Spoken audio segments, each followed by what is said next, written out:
We're going to talk a few things today. Obviously, we're trying to help the listeners out, maybe debunk a few misconceptions, also talk Fujicore, obviously one of the most popular shaft amongst the pros, Right. the most winningest, to Yep. use a word there, Yeah. on tour. But the big thing that we always hear, especially obviously we're brand partners with you on the main channel, and when we've done videos about graphite irons, the number one thing, and I think it's more aimed at the Axiom shafts and graphite iron shafts, with me being a little bit younger and a slightly better than average player. It's why have you got graphite shafts there for old people? Right. And You bring up a good point. And if we talk about kind of the history of graphite throughout the bag, there was a time when there were no graphite driver shafts either. It's funny that, we've become so accustomed to only seeing graphite now, but there was a time where those were steel, and that phased out to graphite, and that trickled down into metal woods. Fairway woods were steel, and then they switched over to graphite. And then hybrids, right? that was only like, what, 10, 15 years? Yeah, well, so 10 years it's- ago, we really seen them sort of, the Correct. steel disappear. It's a slow-moving ship, and then you see the fairway woods go, and then the hybrids go. So kind of the irons are the last piece of the puzzle to make that switch. The benefit to anything we design in graphite, and the reason it took off in the woods to start, is that graphite is not an isotropic material like steel, so you have a lot of freedom in design. Now, that means you can make things that are lighter in weight that are equally as stiff. And you start to get some freedom when you're talking about a 45-inch long golf club. You get to have some flexibility and not being, overly heavy while still maintaining consistency and accuracy. And that's no different than irons, right? So the biggest benefit for us in irons is we can make something that's more stout or stiff for a better player like yourself that is not overly heavy. We can make them up to 125, 130 grams. We can also create that same sort of stiffness in 105, 110, 95 grams. And it's because of that material we have the ability to stretch the relationship between weight and flex and almost isolate them a little bit. So in the Axiom line, that's really more of a technology story where VeloCore technology, that prominent in our Ventus line of product, was carried over into a new category. So that is not only the idea of using graphite, as a base, but you're actually talking about an advanced graphite design on top of that. So it's really just the evolution of materials and processes that make a graphite iron shaft that was once thought of as, well, it's, only if you're really low swing speed and you need something that creates excess launch and excess spin and maybe is a little bit easier to work the ball right to left. Now you're talking about graphite that is every bit as stiff or stiffer, lower in torque than steel, and feels good. And so we're starting to pair those things together. So to your point, it's just going to take time, but we feel that that's, the evolution of graphite throughout the bag. Yeah, and we did a video on this, I think, last year. When you think back to when golf started, there were wooden shafts, Right. and steel was banned, wasn't it? Yeah.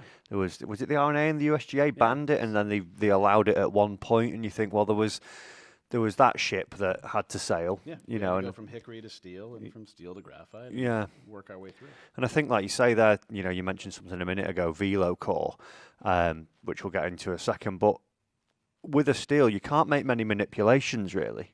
Yeah, it's true. I mean, yes, there's some things you can do with steel. Absolutely, you can change step patterns and you can change wall thicknesses and things like that. But inherently, as you try to make a product stiffer, it tends to get heavier. And graphite is just not quite as constrained in that department. There's just a lot more flexibility in design.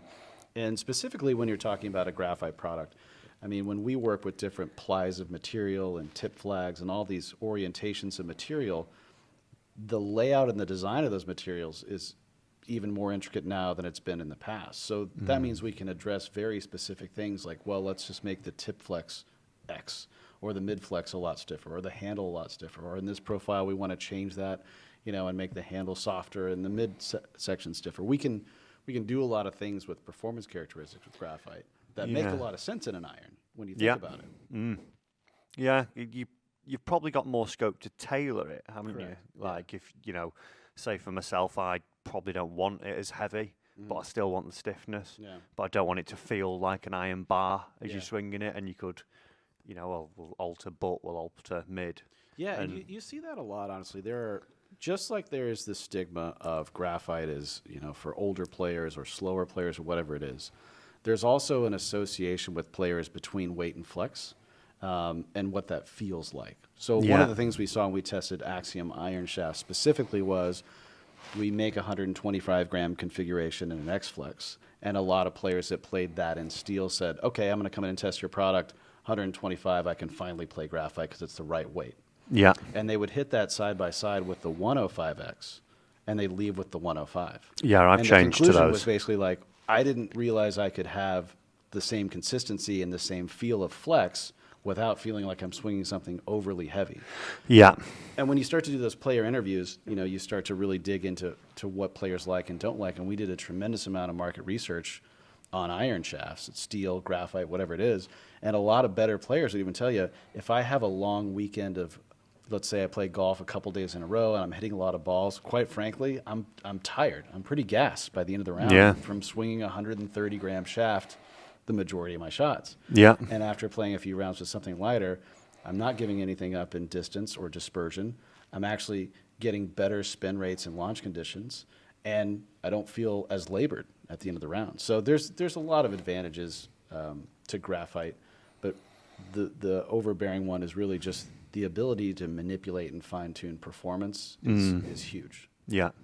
And do you think we'll start to see it take off on tour more? Do you think that's a stage we have to get by? I think there's one barrier at the moment. I think tour is kind of the last hurdle. In this particular sort of category, you'll see consumer adoption before you'll see tour adoption.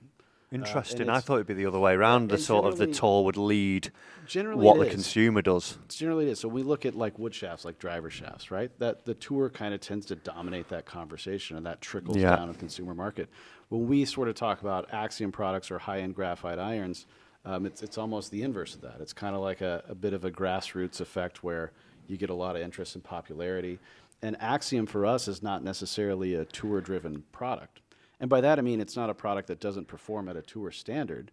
It's just, not really a huge tour driver for us. Yeah. And the irony is we've had tour players that hear about it and reach out to us and say, well, how come you didn't show this to me? Why can't I try it? And okay. Yeah, and it's just, so the interest is there. Yeah. And it's definitely something in our wheelhouse, in our conversation, but we wanted to start with this premium product and bring it to market. We don't even have a huge SKU count to start, right? We only have 3 weight categories. Will there be more? Yeah, we're working on expanding that. And we wanted to start out and say, well, here's kind of a lightweight traditional graphite, a midweight, and a heavyweight.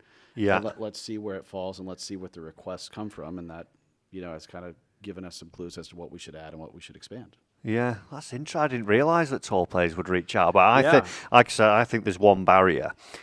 Potentially like the tour fitters, work for the companies, because it's like that. I sometimes see them, they're the sort of gatekeepers, aren't they? Yeah. And they could maybe manipulate what some. I know that obviously the tour player will have the final say and say, I want this, but you could be led down a path potentially. Sure. Of this is that, and if we've worked with Dynamic Gold project, whatever it may be, in the steel side of things. We know that works. Right. Let's not touch it. Yeah, and a lot of those players have been playing the same kind of configurations of irons since their late teens. Yeah, exactly. And so that's a big change. And you're talking about changing more than just one club. If you change a driver shaft or a fairway wood shaft, you're talking about really changing the feel of your whole bag. Yeah. And one of the on the development side with Axiom, one of the interesting challenges was, when you're talking about building a driver shaft, it's one of the few clubs in the bag where you're going almost 100% pretty much all the time, unless there's times you need to, saw that shot off or try to shape a shot specifically.